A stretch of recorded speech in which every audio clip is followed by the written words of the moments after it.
One unconventional, yet I feel powerful tool for the classroom is notaland.com, Notaland.com. And it's very versatile, and I feel there are many aspects of for the classroom that it would be useful for. However, we're going to just focus on pre-writing.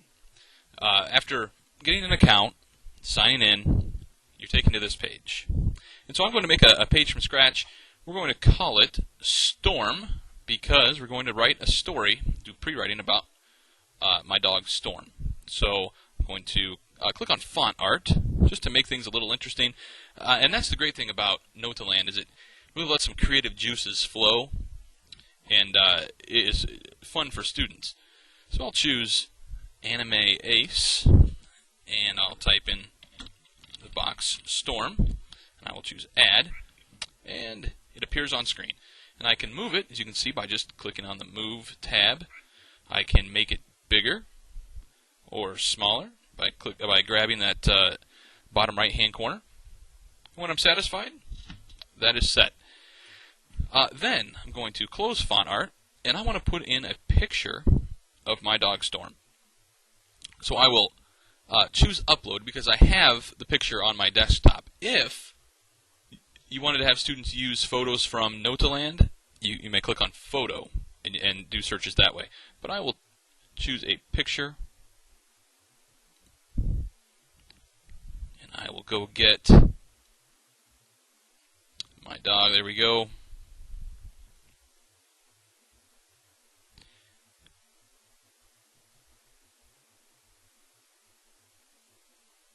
And it may take a second. And there he is. So my dog Storm, I'm going to move him down. Looks nice, but you know what? I don't really like it on a blank white paper. So I'm going to close the upload, and I'm going to go to clip art. And I get all sorts of choices. There's note, icon, and some of these have backgrounds like a texture. And I decide, I like this kind of wood grain pattern, so I'll click on that. And I just have to click on it. And again, it may take a second, but once you do, there is my background. And so I can actually make it the entire width of the page. And I want to move Storm over a little bit. And I want to start adding in some points about Storm. So I'm going to go to Shapes. I click on Shapes. Now I can select what kind of shape I'd like. And we'll do kind of a star or a mini pointed star. And I'll just click there and I'll make this a little bigger. And I'll move it over.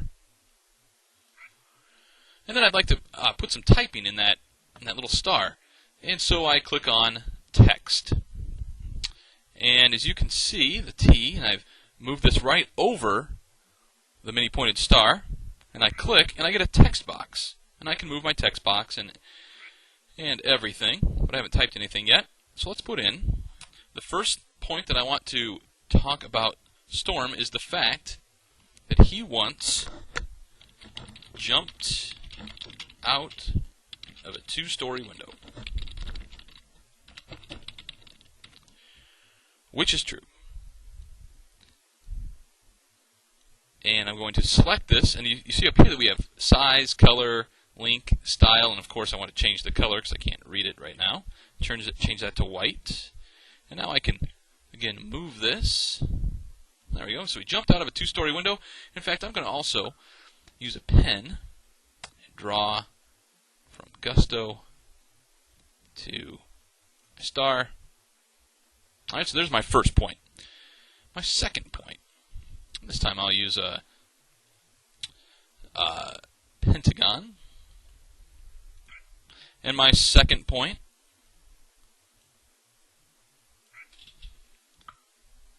is that Gusto, or I'm sorry, Storm, Gusto was my other dog,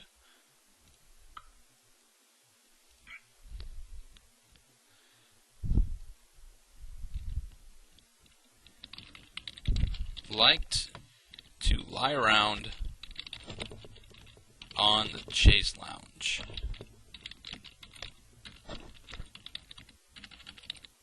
And I'll move that, and of course I can't see it, so I need to change my colors.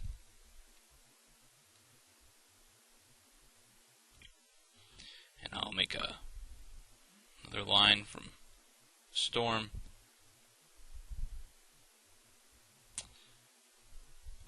And I have an extra. So get rid of that. So I don't want this one. This was earlier. So I'm going to just delete this object. Click on the red. And there we go. So we've got a start of pre-writing. Now the other great part is that this is sort of endless. I could make more. I could, if I wanted to make these a little more transparent, I could do that. And so, really, notaland is quite simple if one simply takes the time to look at what is on this side of the page, and there's a lot more that people could use, but very basically, to do pre-writing, a title, some points, we've got a picture of what the student should write about, and it's fun. And I think that is the biggest part, is that students aren't stuck with a white sheet of paper, write down what you want to say. It makes it really stand out and really come alive when they can see a picture. They could draw a picture and they could be scanned. They could create a picture in Paint, Microsoft Paint, and insert it into here. And it really makes the story come to life. And please do not think that one is stuck when you get to simply down here. You could actually put in a whole nother, put in one more shape way, way down here. And it is now expanded our page. And so I could even go back and get another background if I wanted.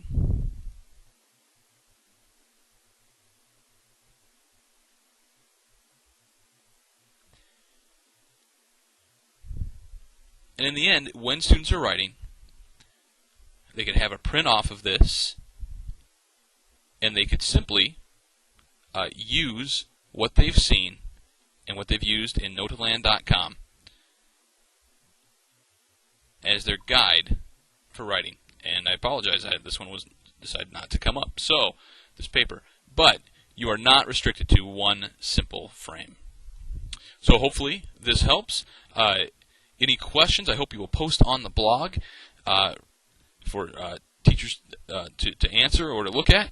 And especially if you use it, I hope you will share what you did with it on the blog.